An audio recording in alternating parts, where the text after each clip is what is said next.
Hello children, happy morning. Mrs.Tasneem G.K.Jain School is back with another video. Today's class is an artistic writing that attempts to stir a reader's imaginations or emotions. What is it? No guesses? Okay, another clue. Artistic writing in literature. Still no idea? The final clue. Life of literature. Hey there, you got it. Poetry, the fun way to use words. And today's poem, a nostalgic vision of the poet. Once Upon a Time by Gabriel Okara. Before we start the poem analysis, a look on Sir Gabriel Okara. Sir Gabriel Okara is an African poet. He was born in 1921 in Nigeria. He was educated at Government College, Umuahia. His parents were not rich.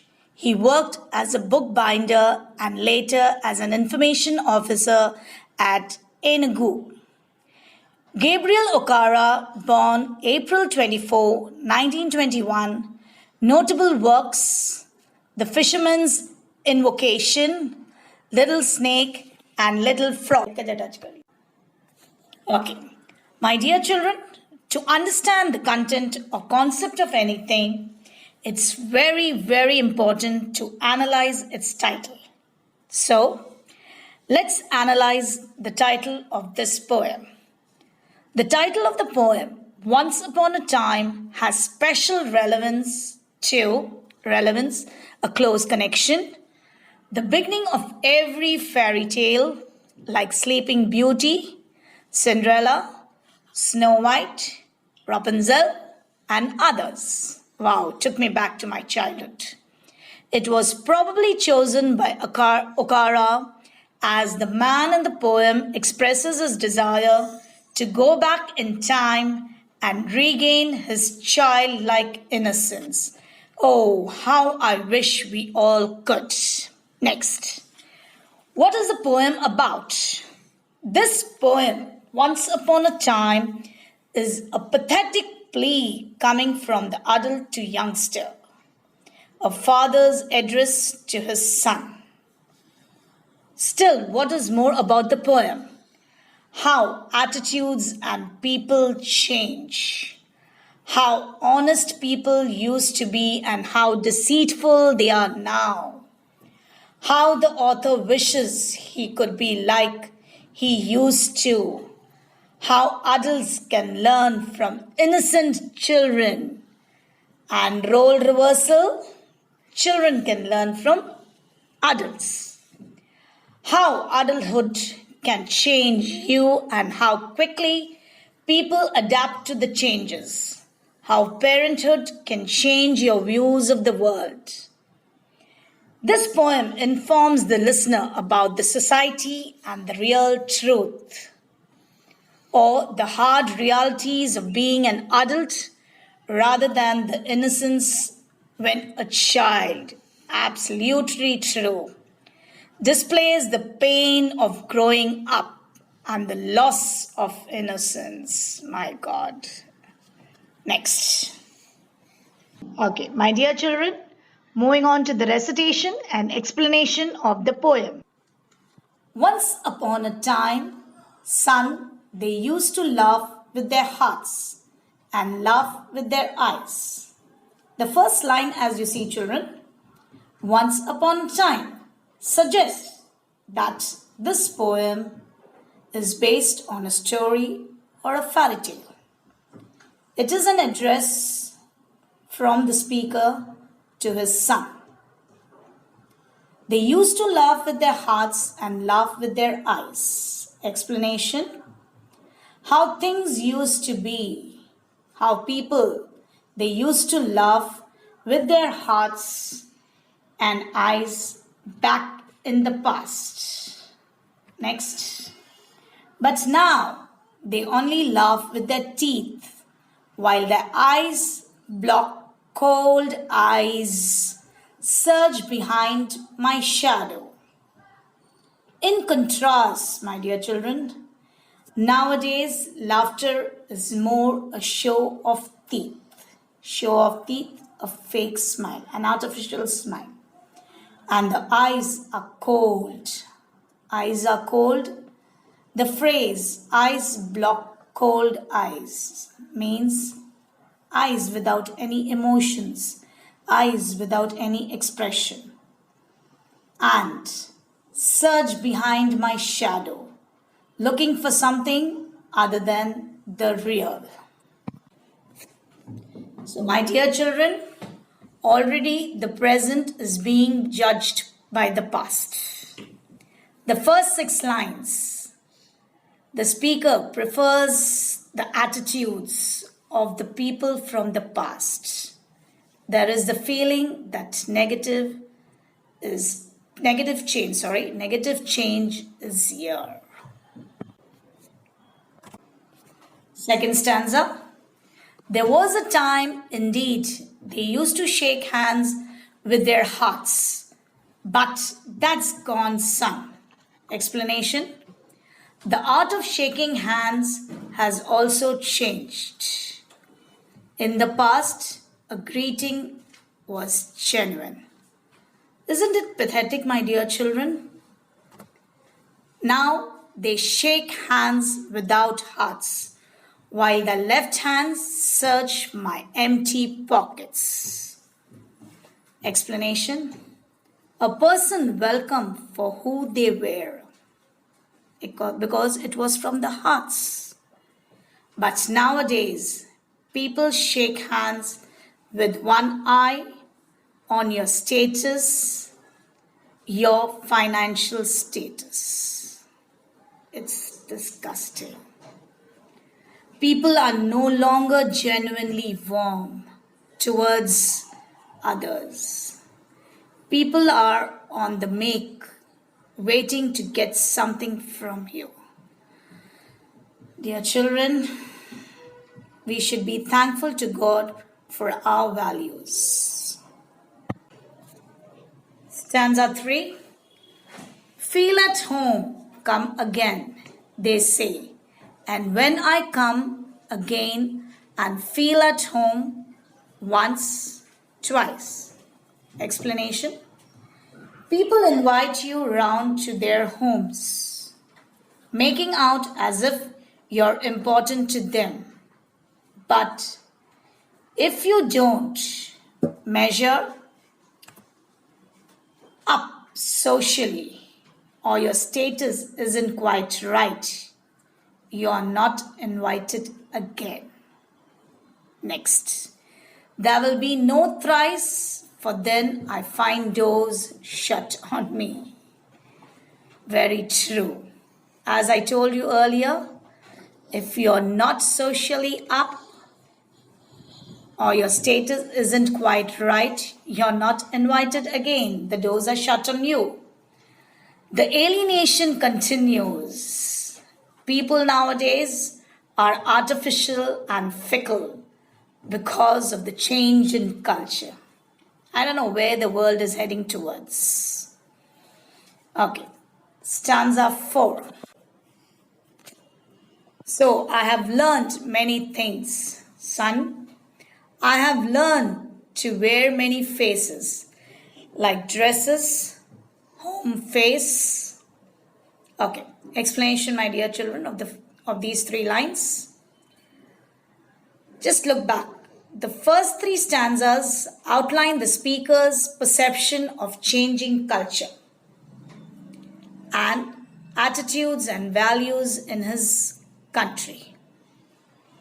But these 3 lines describes how the speaker himself had to change and learn in order to comply. He uses a comparison, faces to dresses. And the different faces are office face, street face, host face. To highlight the various personas he took on, all the while smiling. Cocktail face with all the confirming smiles, like a fixed portrait smile. My dear children, if you would have noticed this fourth stanza, the repeated use of face affixed to various places and situation is highly visual. Very, very true. The various personas he took on to various places and situations. Correct. Moving on to the next one. Fifth stanza. And I have learned to laugh with only my teeth and shake hands without my heart. I have also learned to say goodbye when I mean good riddance. To say glad to meet you without being glad. And to say it's been nice talking to you after being bored. Okay, explanation.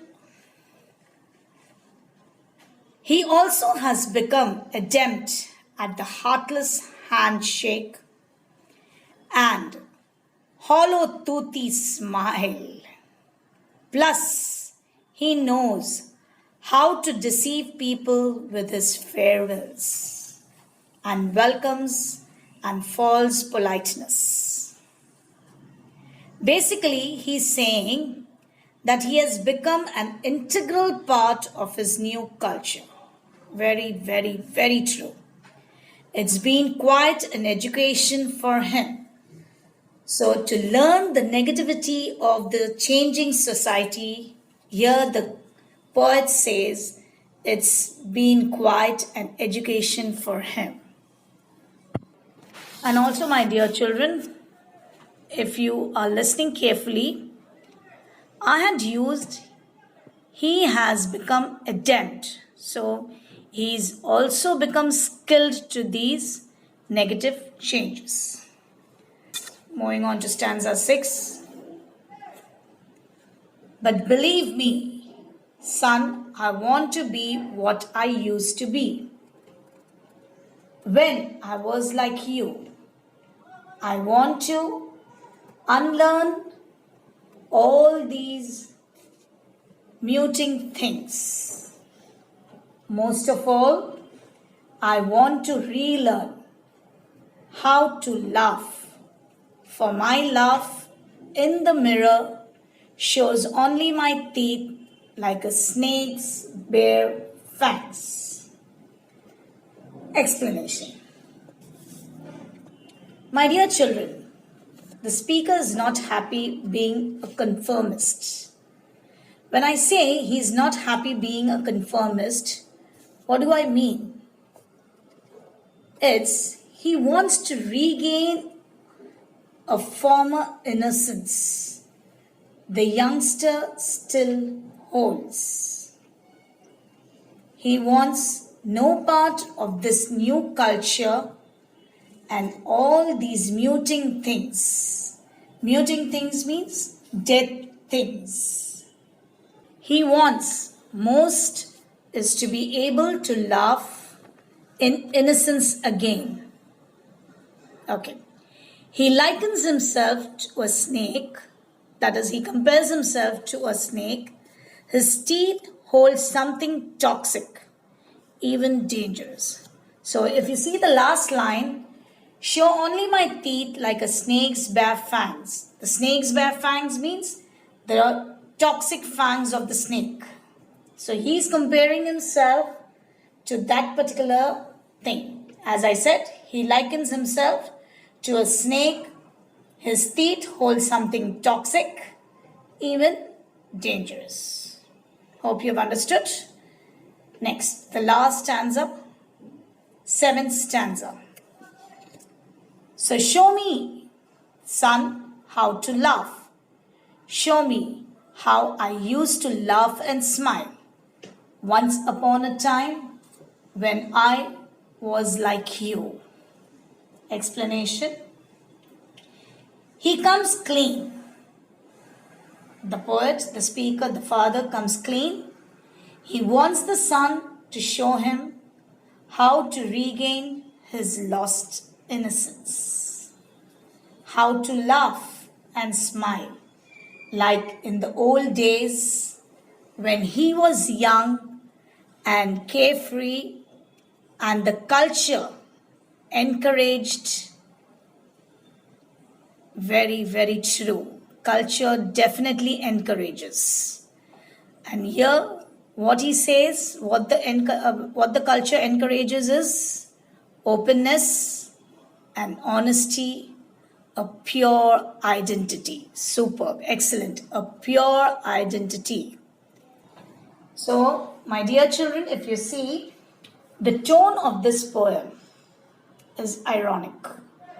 Perhaps the speaker knows deep inside that he'll never regain that purity. He won't be able to turn back time and relive life as a transformed person. That's why the title could be from a fairy tale.